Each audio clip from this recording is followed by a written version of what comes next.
set. So welcome again. My name is Brytyjski. I work for Worldwide School, and I'd like to welcome you all to this new webinar on the differences between American and British English. It's an exciting topic. I've spent the last couple of days working on it. It's a huge subject. It all started, my idea for this webinar for you guys, started with a short discussion I had with a few colleagues of mine from Worldwide School.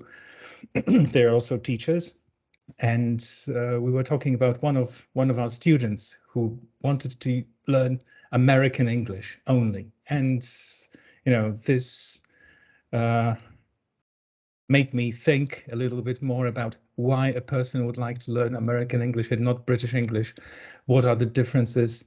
And it became a project. So I'd like to share the results of the project with you. So here's a little picture, actually two pictures, as you can see. And by the way, just one more question. If you could use the chat and tell me if slides are working, okay? So previously you could see two flags. Now you should be able to see one big map and one small map, the United States and Great Britain. So I can see that there are no problems with the slides. At least I hope so. Great. So quick question to you, since you've already started using the chat. Think about the percentage of differences between American English and British English. Give me a figure. Is it 10%, 15%, 5%, 50%? I know you may not know, but just, you know, give it a go and tell me what you think. What is the percentage of differences between American English and British English? And we're thinking about all aspects of language: grammar, pronunciation, vocabulary, spelling, stuff like this. Thank you very much. I can see some figures that you say 15%, 20%, 35%, less than 10%.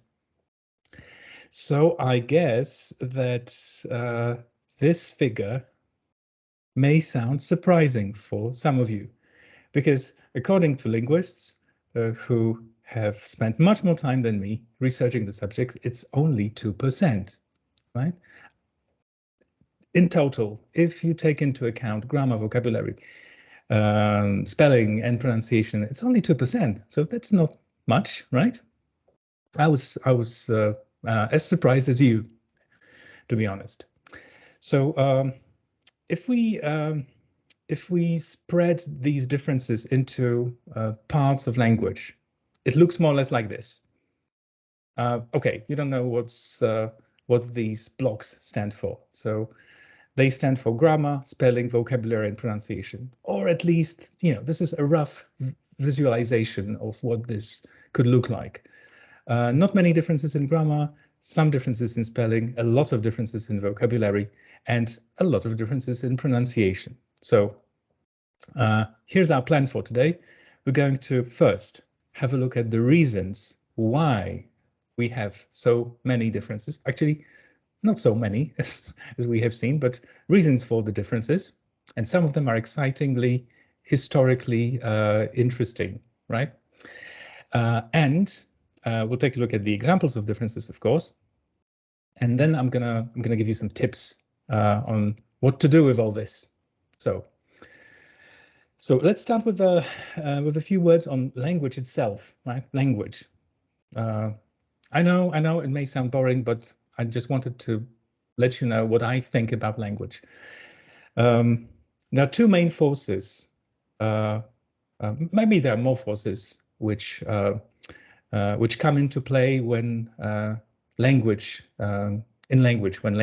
is used by people. It's identity and intelligibility. Now, what are these two ideas? Identity is when people want to use language and to be different from other people. That's only human, isn't it? Right?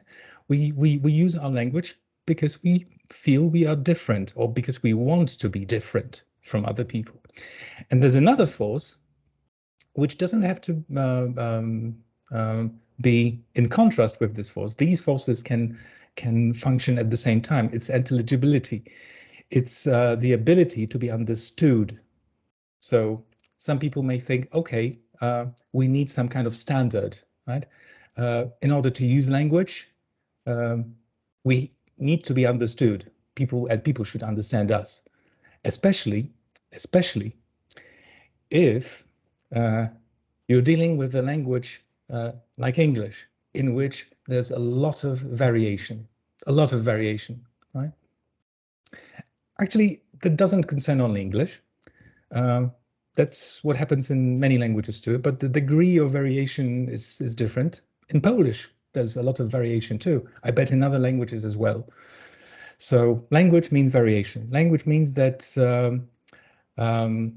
people speak differently in many regions of the area where the language is spoken. So we've just landed in Britain somewhere. It's the 17th century England, and we're looking at and actually we're also listening. Of course, we're just imagining this. There's no audio here. We're listening to 17th century English, and we are, believe me, surprised by many things. One of the things is that people speak in a variety of ways, in a variety of accents. Not to mention those of them who can read and write, their spelling is completely varied, different. So there are some people who are thinking, okay, let's standardize this. But that's a different story. There are some lexicographers and there are some linguists at that time who try to put English into frames. But that's British English. That's not why we're here, right? We're here to talk about American English. So a lot of variation and those attempts to create uniformity. So let's now travel in time, just a few years actually, into the era of explorers, Pilgrim Fathers, the immigrants who traveled from UK to the USA. So that's many things that I'll be telling you now will be historical simplification because we don't have much time, but here is more or less what it looked like at that time. There was this first expedition which took place in 1584 from Britain to the United States. Actually, it was kind of successful because they landed somewhere in North Carolina, but actually they had some problems. They were short of supplies. They had to fight with the natives. So some people stayed, but others came back for supplies and for some help. But actually, when the next expedition came back, there was nobody there. They just disappeared, and it's still a mystery.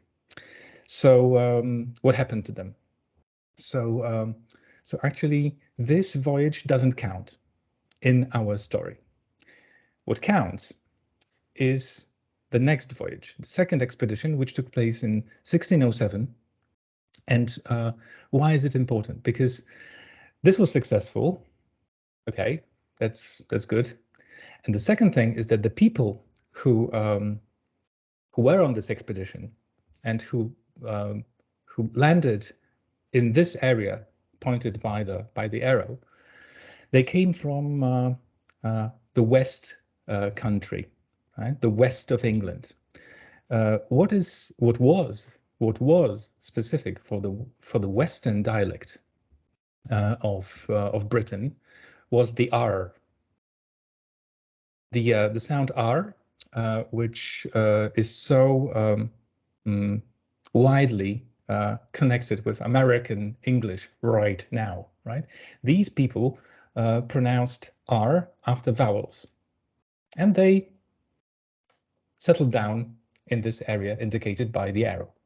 So we have some British people who speak this way. They have the R. We won't be talking much about pronunciation right now. We'll leave it for later. And here comes the next expedition, the so-called Pilgrim Fathers. That's roughly 20 years later, maybe less than that. Pilgrim Fathers, they come from the next expedition is from East Anglia. Now, what's interesting about the East Anglian dialect and its pronunciation at that time, that they tend not to pronounce the R. So the people from the West, they pronounce the R. The other guys don't. Strangely enough, even now, you can see, or actually you can hear the differences between people who live in the north of the United States, around Boston in Massachusetts, and the way they pronounce R or R, and the ones who live down below. Okay, we'll come back to that later. Then there are some more expeditions from the Midlands. These guys, they settled down somewhere in Pennsylvania, I think. There are some more expeditions from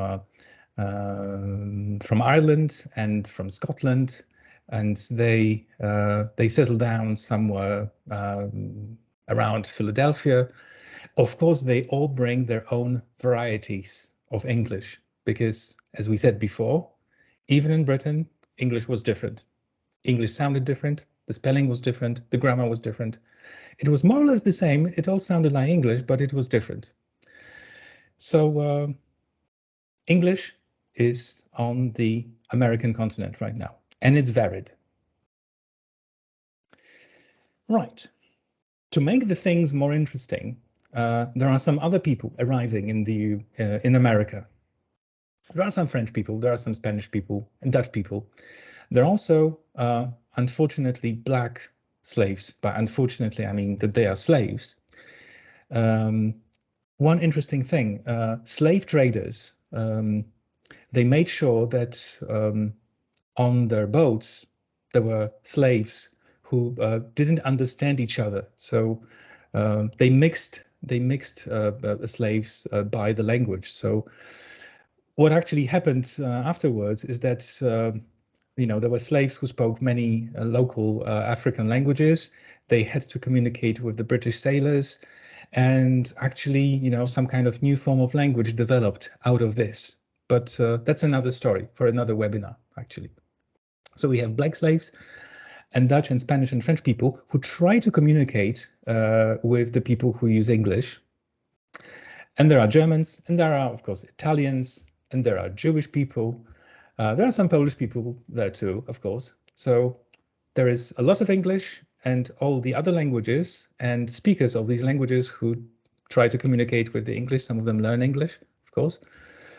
And as you know, in the United States, everything is big, right? Everything is much bigger than in Europe. It's a big country, let's face it. If you compare it to Great Britain, well, that's this proportion in size, more or less. So this is also when we're talking about I don't know, 18th, 19th century, something like this, when these two versions of English, British English and American English, or American English and British English, they start to develop on their own. Right? So English, or the British English, develops in its own way. American English starts to develop in its own way. We'll come back to that later. Now, we're back in the United States, and what's happening here, because it's a big country, and it's a mixture of nationalities and a mixture of Englishes too, what happens is we have big language variation. And we're talking big. We're talking American size big. So some people are thinking about it, and they get the idea Maybe uniformity could help us. Maybe we should standardize the language, and so that everything's more understandable. And there are also other, maybe more political needs. Some people say, we need one language for identity. We don't want to be like the British, because that's not why we came here for, right?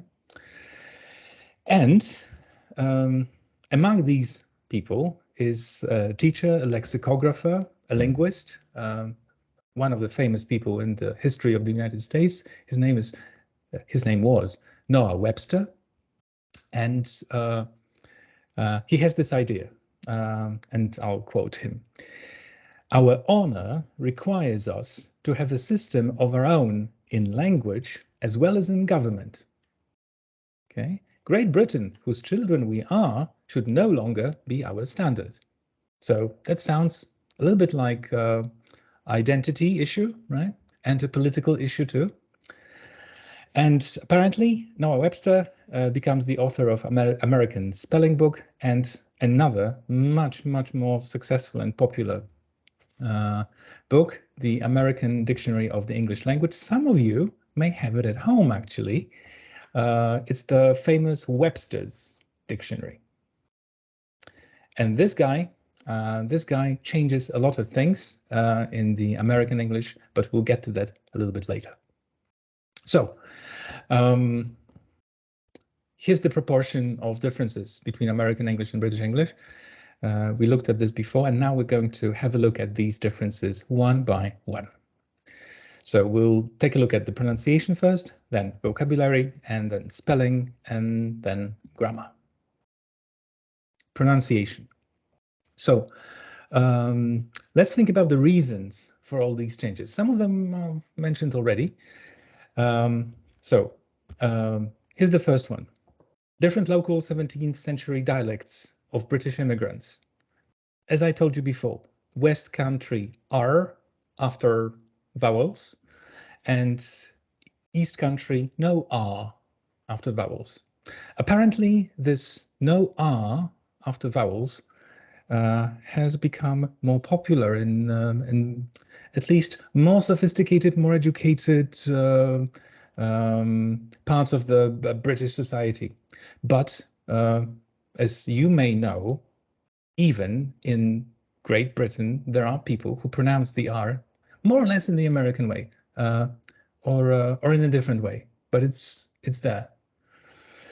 Pronunciation, natural processes happening in language in the 18th and 19th century.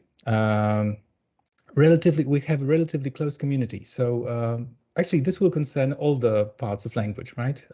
Natural processes happening. We are talking about two different countries in isolation, relative isolation at that time, until the 19th century. There's a great deal of variation. Many non-native speakers of English, German, Dutch, Italians, Polish, etc., Spanish. And pronunciation is closely related to identity. That's just a fact, isn't it? Right? You speak like your parents, and you adapt the speech, but sometimes you also adapt the speech to the community you want to be a part of. So let's imagine someone traveling from, I don't know, from Massachusetts to Carolina, to South Carolina, right?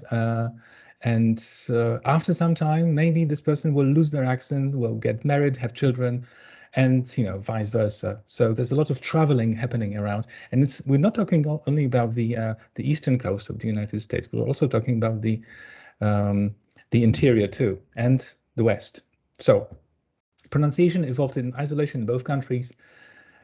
Some features changed, some features, fortunately enough, stayed the same.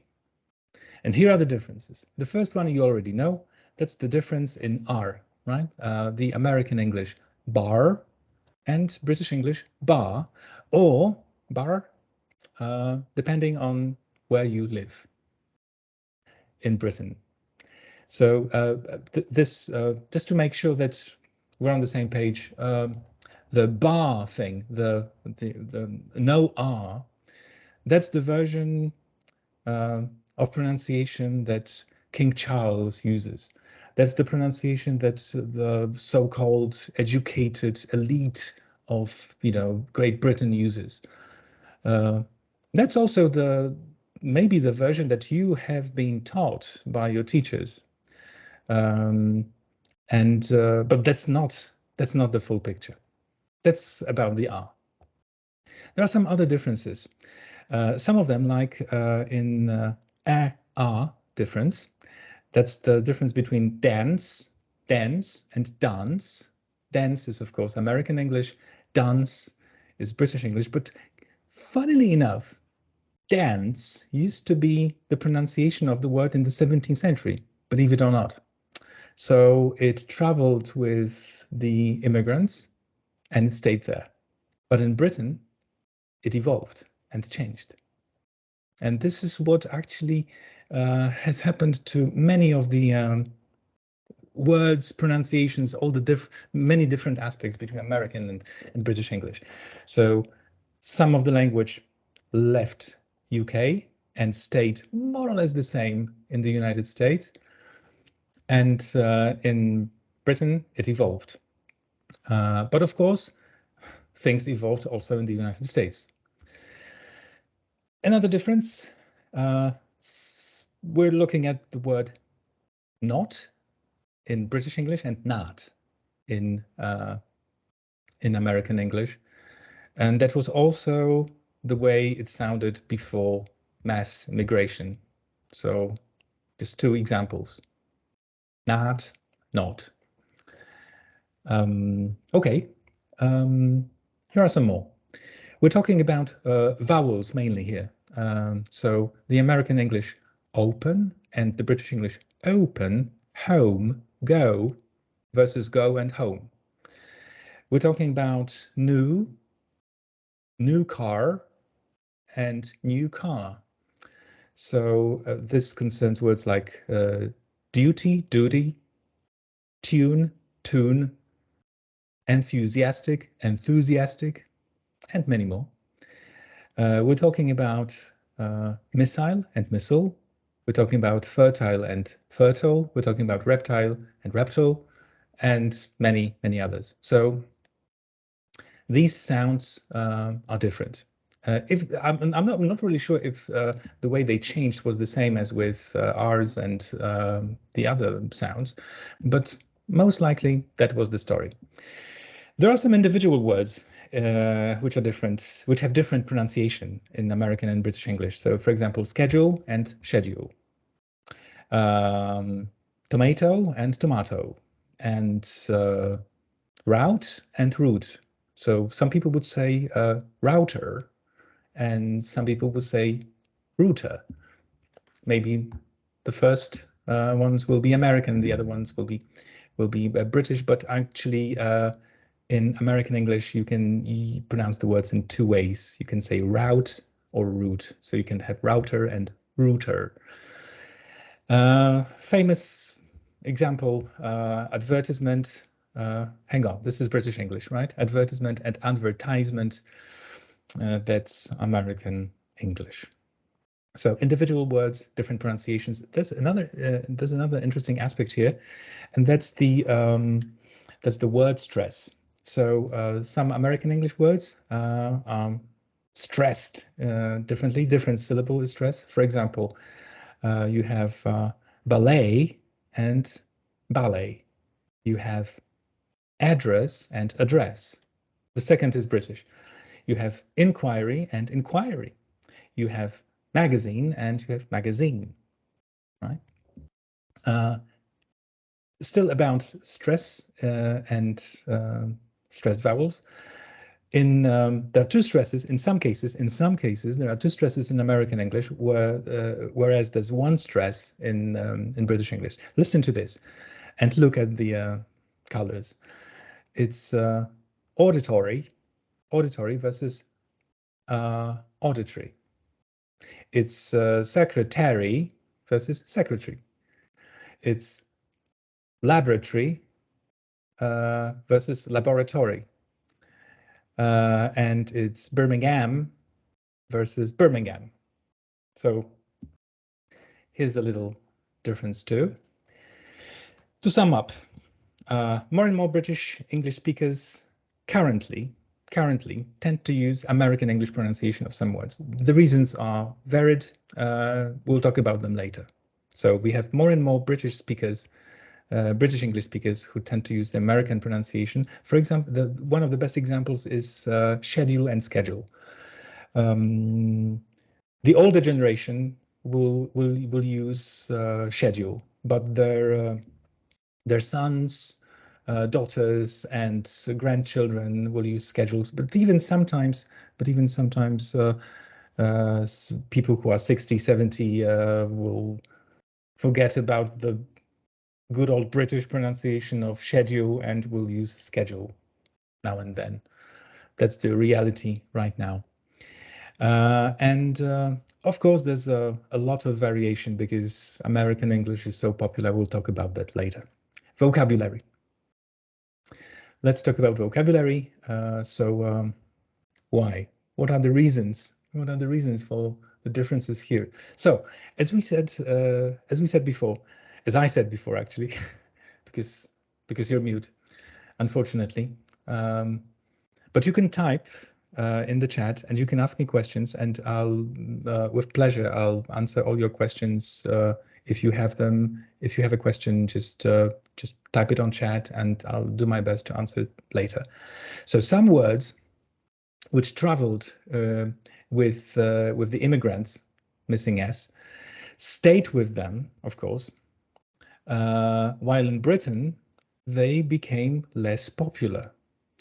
A famous example of this is the word fall and autumn, right? In American English, you have fall, and in British English, you have autumn. These two words, they coexisted in the 17th century. Back in the 17th century, those two words were used to describe the season, fall and autumn. But funnily, the word fall traveled to the United States. Of course, nobody took it forever.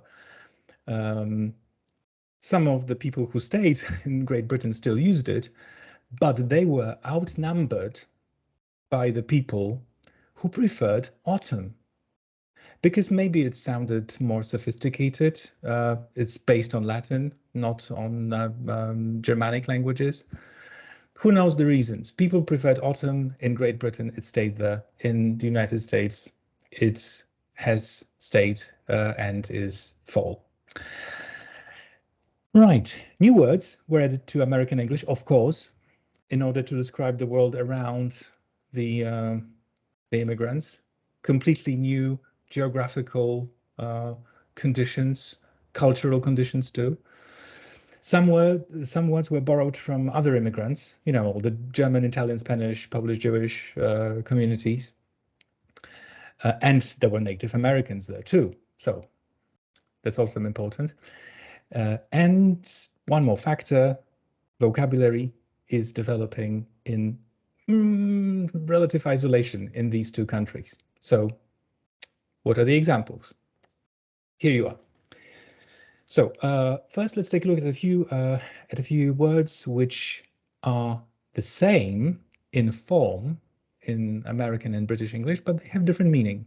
We have a few cases like that. One of them is dumb. Dumb meaning stupid or mute in American English, but just mute in British English, not stupid. This has changed a little, of course, because of the influence of the American English culture, blah, blah, blah. Same with pants, which in American English means trousers, but in British English, it's underpants. So not big, but yeah, there is a big difference between underpants and pants, actually, right? You shouldn't go outside wearing only your underwear. You should be wearing your trousers or something else if you go to outside. Pavement, another word, which in American English means any paved surface. So it's not only the part where pedestrians walk, right? While in British English, it's the pedestrian path.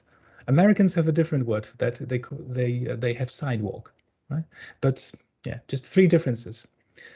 There are more.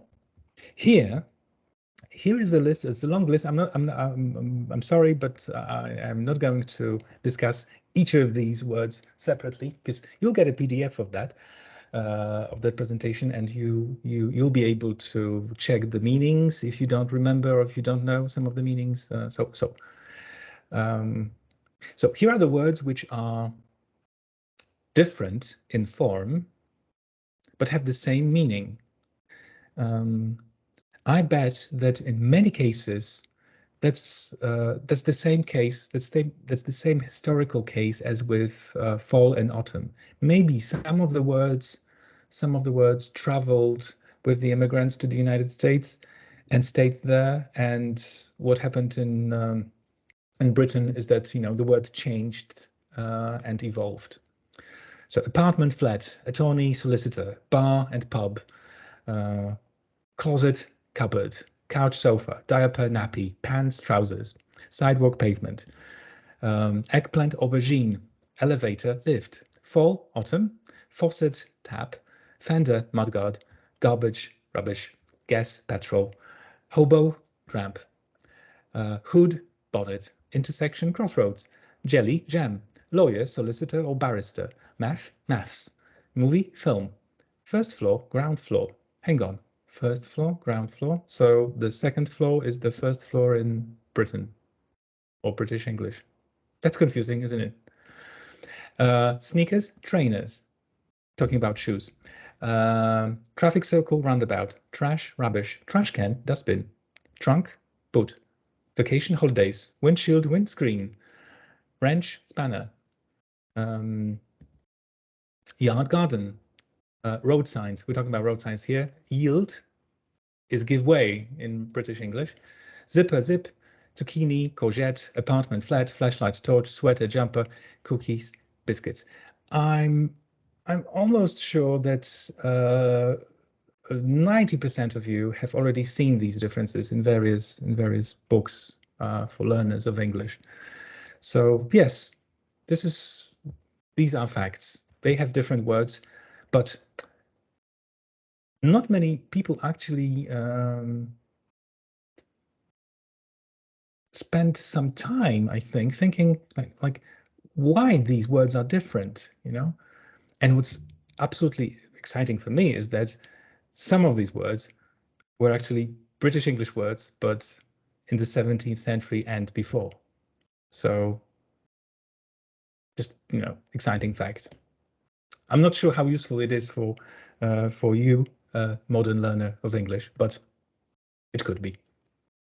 So there are also words which American English borrowed, of course, first American English and then British English and then global English borrowed from the immigrants.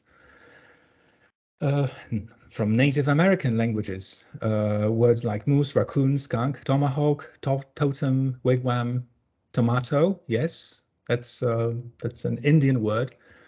And jerky for beef jerky, guacamole, also. From Dutch, words like bos, coleslaw. Interesting surprise, right? Yes, but that's a Dutch word in origin. Cookie, snoop, waffle. Funnily enough, there are a lot among these borrowings. There are a lot of words which are related to food, cuisine, which makes perfect sense, doesn't it?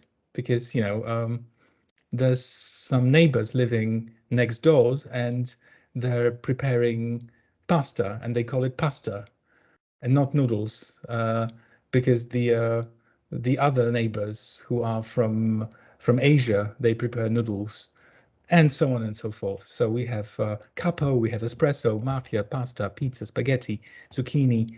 That's Italian borrowings into English. German ones, delicatessen, Frankfurter, kindergarten. Yes, kindergarten. Not creche, not preschool, kindergarten in American English. Pretzel, sauerkraut. Spanish word, bonanza, cafeteria, canyon, coyote, marijuana. Spanish word. Mustang, ranch, rodeo, tacos, tornado, tortilla.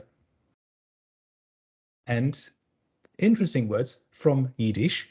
So we're speaking about Jewish immigrants, of course. Bagel, bialy. Some of you may say here, okay, how isn't that a stretch? You know, that you considered bialy, which sounds like a Polish word, into the Yiddish group. But actually, it was the Jewish people from Białystok, because those Bialis are also called Bialystokers, who brought to the United States the Bialis. So those I'm not sure if is someone here from Białystok. Could you and if there is someone or someone who knows someone from Białystok, is it still a popular roll? Let's say, you know, it's something like a bagel, but it doesn't have a hole inside. It has a little dent inside, and you put some onions there. It's something like cebularz, right? From Lubelskie, right? So that's what a bialy was. So yeah, it was Jewish food. So they brought it there.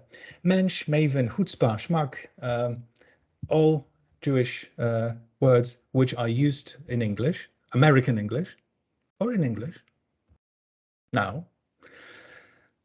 And of course, I know that you've been waiting for this. There are some Polish words in American English, of course.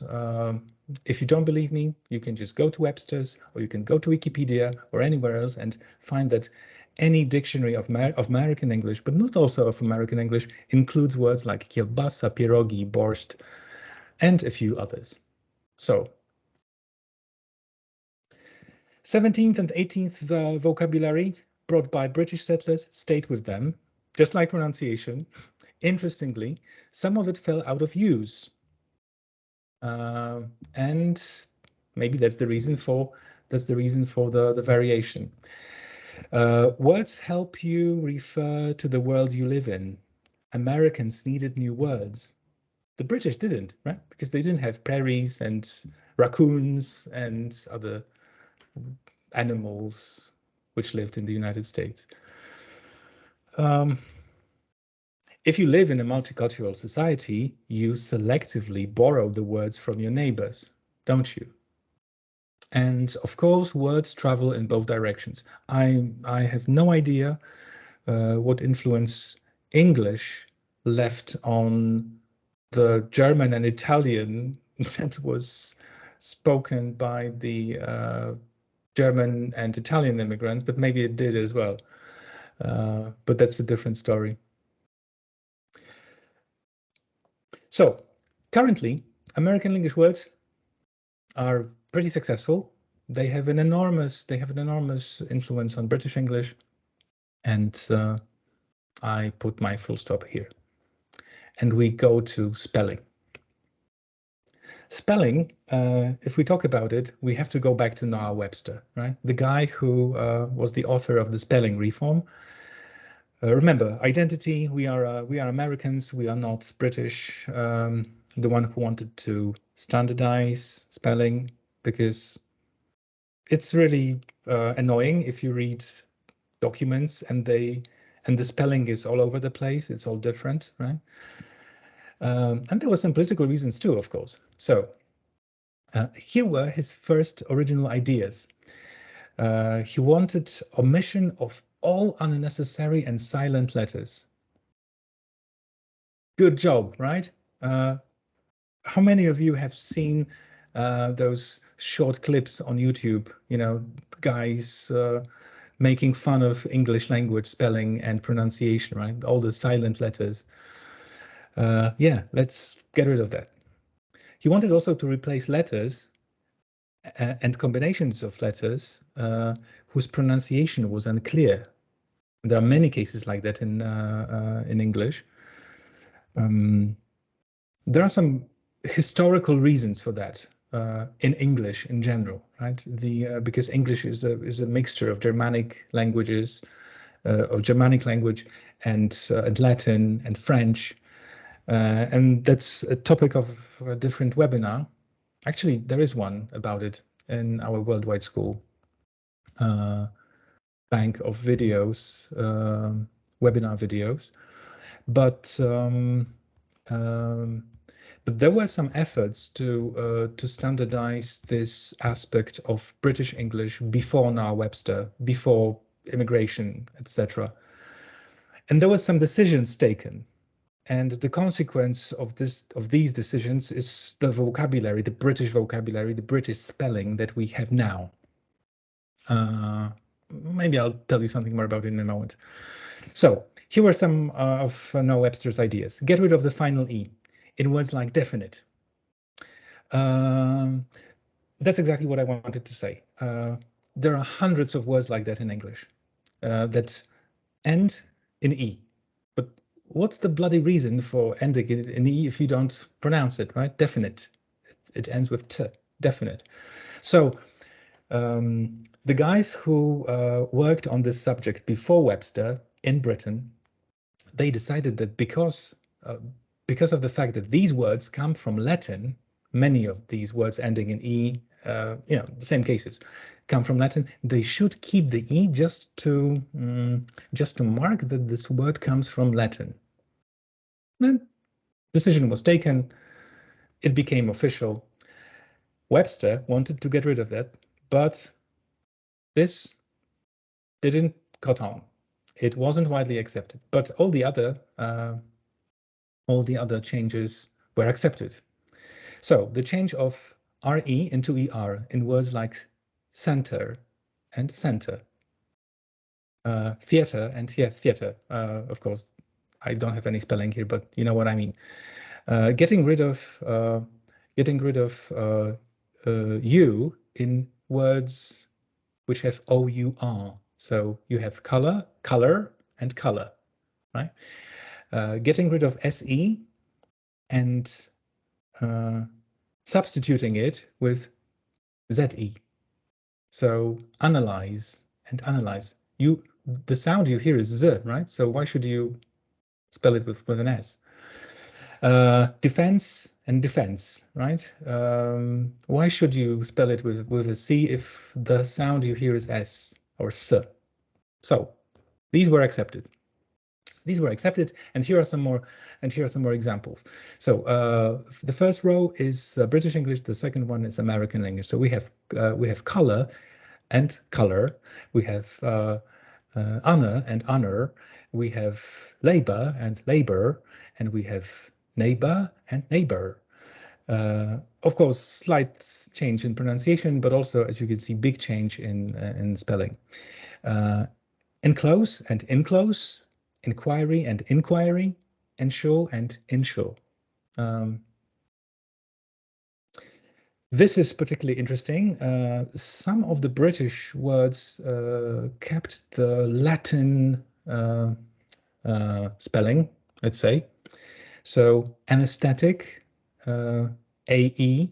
There was even a letter which combined E and A and E in a way, but it's no longer used. So anesthetic and anesthetic, medieval and medieval, maneuver and maneuver. Yes, this is interesting, isn't it? Right? Like this is what some of your teachers told you. Oh, American English is simplified. Well, in a way, yes, it is in a way simplified because Noah Webster, with a single decision of his pen, did that. But that's not true. That's not true. If the American society hadn't accepted that, these changes wouldn't have been introduced so easily into the language. It was the people who decided, or it were the people who decided. Okay, litter and litter, theater and theater, fiber and fiber. So instead of RE, we have ER. These things we've already seen, offense and offense, license and license, and defense and defense. What's happening here? The C is substituted with S. So makes more sense, doesn't it? The thing about license and license in British English, it has two different spellings for the noun and the verb. In American English, it's easier because they use only one. Travel, traveled, jewelry, jeweler, woolen, woolen.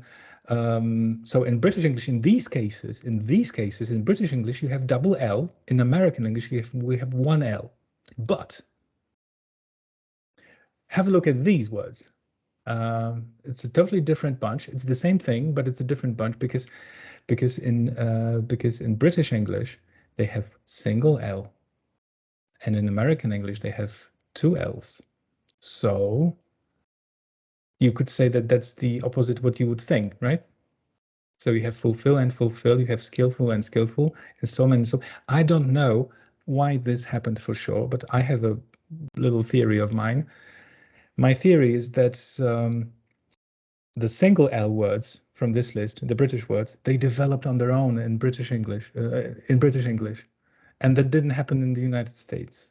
Maybe, I don't know. And many individual items, they are just different. The spelling is different. That may be attributed to Noah Webster, it may not. So check and check, mustache and mustache, plow and plow, tire and tire. You may have seen some of those.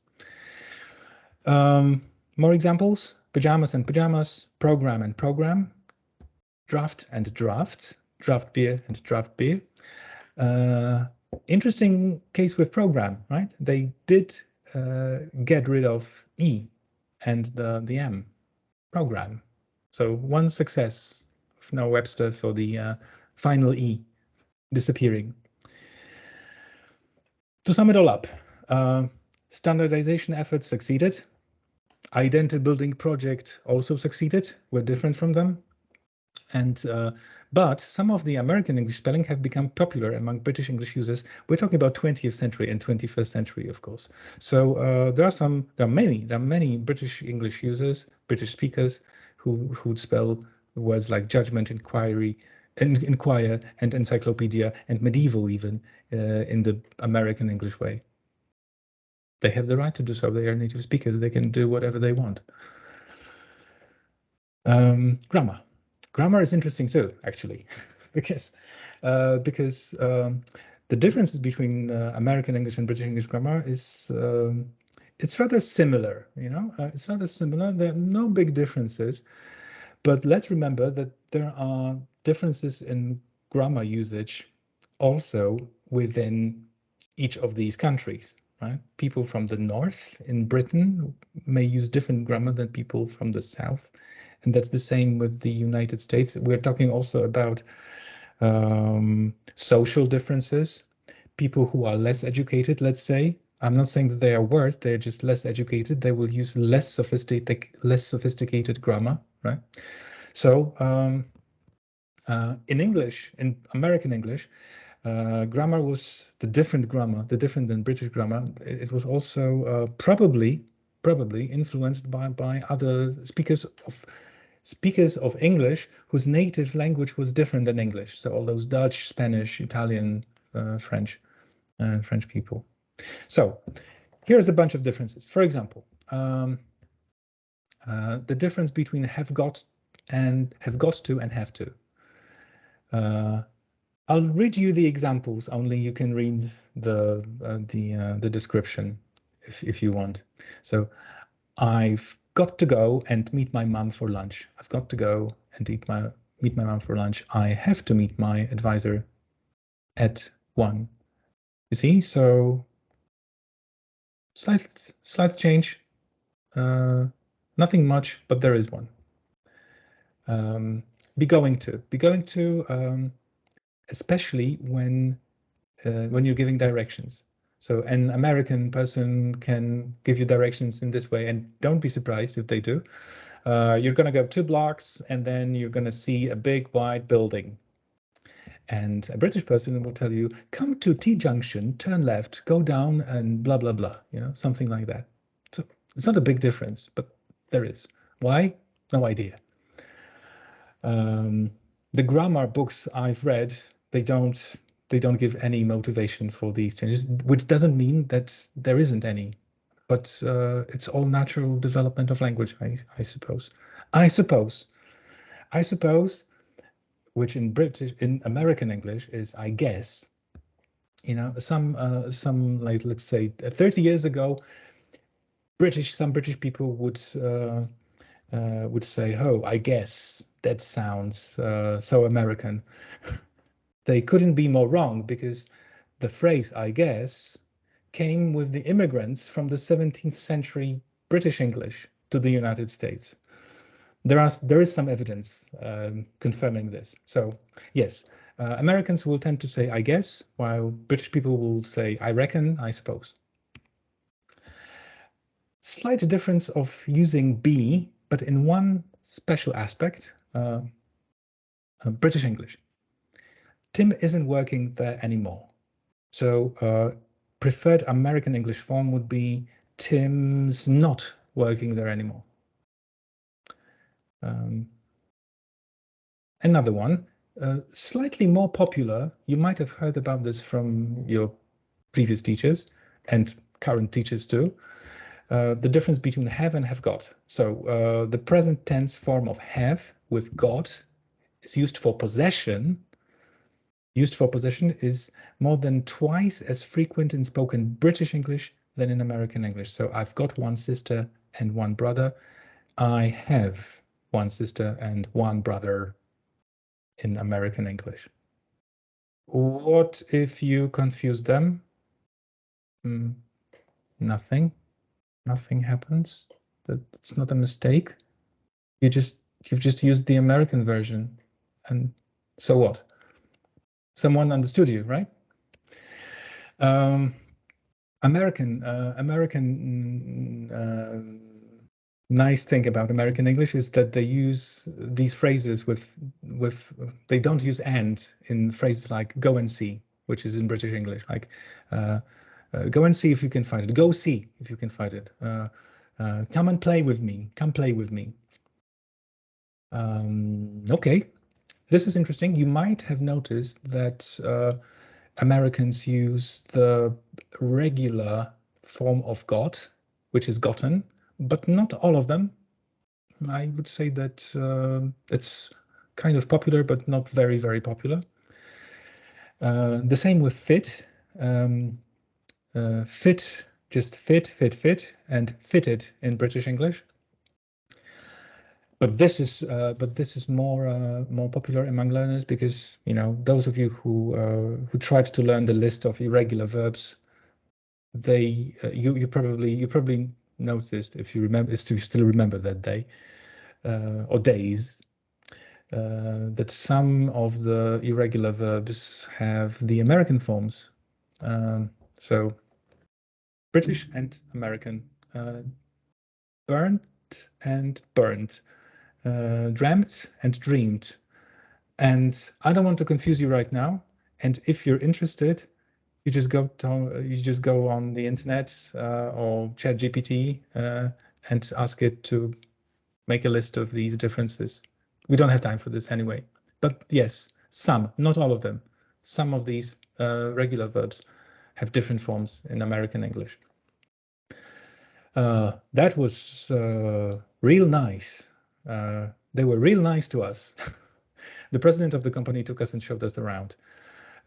Real nice, that's American. They were really nice to us. That's British English. And this is also quite popular. How are you? I'm good. I'm American right now. I'm good. And in British English, how are you? I feel well. I'm okay. So that's the little difference you might have noticed in, I don't know, TV shows, for example. How are you? I'm good. How are you? I'm fine. More British. This is controversial. I shouldn't be showing this to you, that little fact, but it is true. Yes, present perfect is less popular in American English than in British English, which does not mean that all those of you who have problems with present perfect should now tell your teachers, I want to learn American English because there's no present perfect there.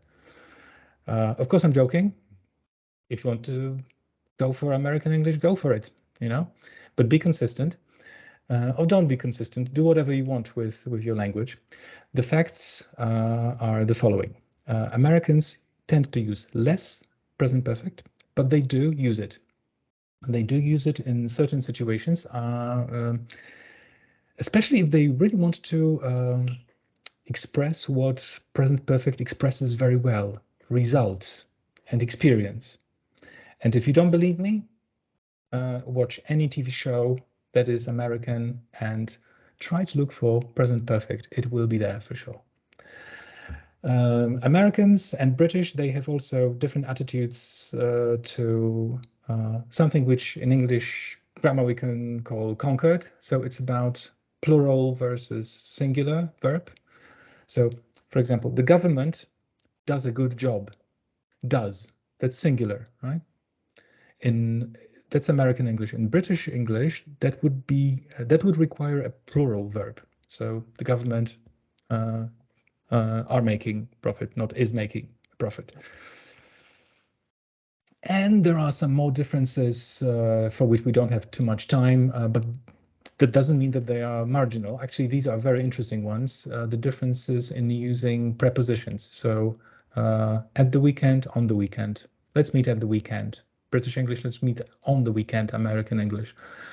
And a few other differences in using prepositions. I'll leave this with you, so you don't have to make screenshots now. You'll all have it. We'll just send you a nice pack with all the slides. This is almost the last thing that I wanted to show you relating to grammar. Y'all. It's in some southern dialects of American English. Y'all is used as a contraction for you all. Well, it's like I don't speak American English, so I cannot really do it the proper way, but it probably sounds like hi y'all or goodbye y'all, you know, or something like that. But don't be surprised if you hear it. And last but not least, I mentioned the black slaves, who in time turned to be free people living in as real Americans. They developed over the years their own characteristic English. Some of them still use it. And here are some interesting examples of it, many of which are related to grammar. So he walk, she come. That sounds weird. No, it doesn't for them. Does it mean that you don't have to take care of your third person singular s in your next lesson? It doesn't, unless you want to be a part of the Black English American community. So these are just linguistic facts, of course. I know we're out of time, but please stay with me. I need just 5 to 7 more minutes. And there are some more differences here. The last point is also interesting, double negative. And I just want to tell you that both the missing S in simple present and double negative, they are also features of British English. Surprised?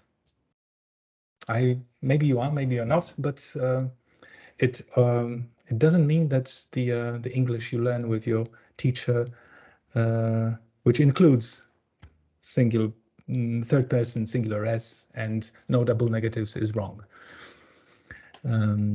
Okay, so grammar. We talked about it.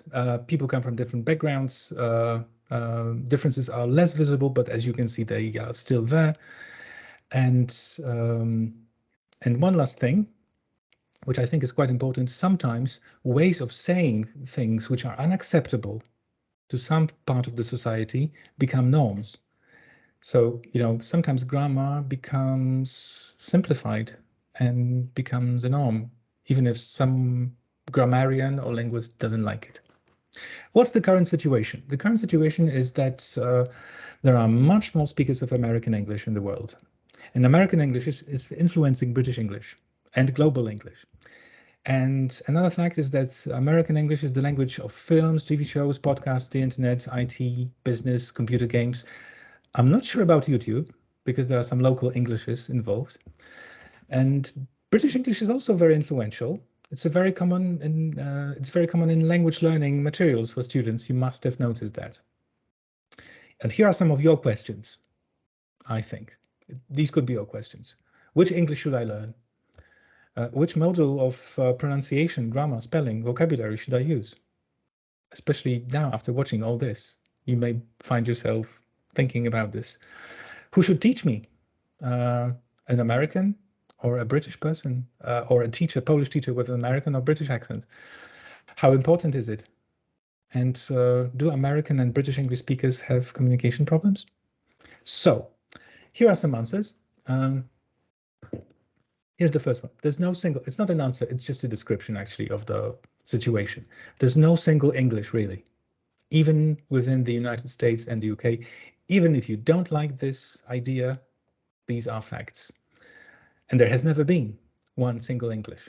So that's what it is. American English and British English speakers, in the vast majority of cases, have no problems understanding each other. That's good news for them, right? Something for us learners. We should get exposed, that's what I think. We should get exposed to as many Englishes as possible. American English, British English, Canadian English, Australian English. We have completely forgotten about them, right? In this webinar, and it's not the subject. But also Indian English, also Polish English, also, I don't know, French English. You are invited. I'm inviting you, if you're thinking about which English should I learn. It's your preference. If you like the sound of American English, learn American English. If you like the sound of British English, learn British English. I'm thinking about vocabulary, spelling. Be aware of the differences, grammar, etc. As far as pronunciation is concerned, if you really identify with British native speakers, the King, for example, or some person who works in a factory in Sheffield, well, learn the way they speak. Why not? That's your right. But why should you? Why shouldn't you have Polish accent, right? Coming back to American English, what happens if you mix them? Nothing. Nothing. People understand you. It's only 2%, right, of the differences. So there's no need to sound like a native speaker. I hope that's good news for you, or maybe disappointing news for some of you, but that's what I think. I'm a teacher with more than 20 years of experience. I think you can trust me here. English doesn't belong to its native speakers anymore. Sorry, that's what the situation looks like. Local Englishes are okay. By local English, we mean Indian English, French English, Polish English. People in multilingual countries, well, Poland isn't one, but India is, may want to use the English on, of their own. Why not? And there are some very exciting features of Indian English. Local accents are okay. You want to be understood? You want to be understood. Exactly. This is what you want. You don't need to sound like a native speaker. And a very important fact, we're talking about global English right now. We're talking about international English. We're talking about lingua franca. I'll repeat myself. English doesn't belong to native speakers of English anymore. It belongs to you. Now, do you remember this statistic, 2%? Exactly. That's the amount of differences between American English and British English. But there's another statistic, 2%, that's also the type of English I'm trying to use now. That's I'm not saying that I speak like the royal family, but that's what my teachers wanted me to learn, my university teachers at least. Any of you who speak more or less like this, and so kind of British English, and who traveled to Great Britain, to some local community, and faced the language you couldn't understand knows about it. That it's only 2% of people who speak like, the textbooks. So that's something you should think about as well. That's a different subject, not American versus British English.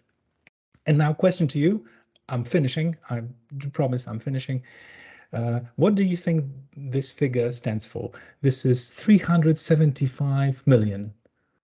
What do you think it is? I know it's hard. I know you're late. I know it's late. I know you're tired. I know I've bored you to death probably, but any idea what this figure could stand for? Okay, I'll tell you. That's the number of native speakers of English. Impressive, right? But do you know what this figure stands for? It's 1 billion, 1.5 billion. Do you know what this figure stands for? Rhetorical question, maybe? Yeah. Yes, yes, yes, that's right. That's the number of non-native speakers of English. That's a huge difference, right? 375 million versus 1 billion 500. 1 billion, that's the number of learners of English. That's actually quite promising, optimistic data. So it means that 500 million people learned English successfully, or something like that. And this graph shows it all. You are here. You are here in among the 1.5 billion people who are users of English, and you can do whatever you want with it. So, final questions. Those of you who have stayed with me, I'm sorry for overtime, but could you just answer this last question? Which English should I learn? Does it matter? American English, British English, both? I know that some of you have stayed with me. So those of you who have stayed, please answer right now. I'm looking at a question comment from one of you. Will we sound unprofessional if we mix American English with British English pronunciations or words in the same sentence? Do we need to worry about this? Krzysztof, I don't think you should worry about it. That's what many people do, including British people. So not really, but be aware of it, Okay, your answers are A. Does it matter? How many A's? 1, 2, 3, 4, 5. Does it matter? There are more people for does it matter. Some people for D, both. Okay, good. Does it mean that I've convinced you to what I wanted to convince you to? My additional answer is F. How about global English, which has it all? So with this optimistic news, I'm leaving you, and I'd like to thank you very much for listening to me. I really wanted to share this with you. And if you are one of our students, I just wanted to say that we are very thankful for being with us. And if you are not one of our students yet, please visit worldwideschool.pl and get some information about our courses. A little bit of advertising by the end of the show. Thank you very much. Have a good day, and see you in my next webinar. Bye-bye. And if you have any questions, I'll close the event, the show, whatever, the presentation, but I'll stay a few more minutes in the chat. So feel free to ask me more questions. Thank you very much again. Bye-bye.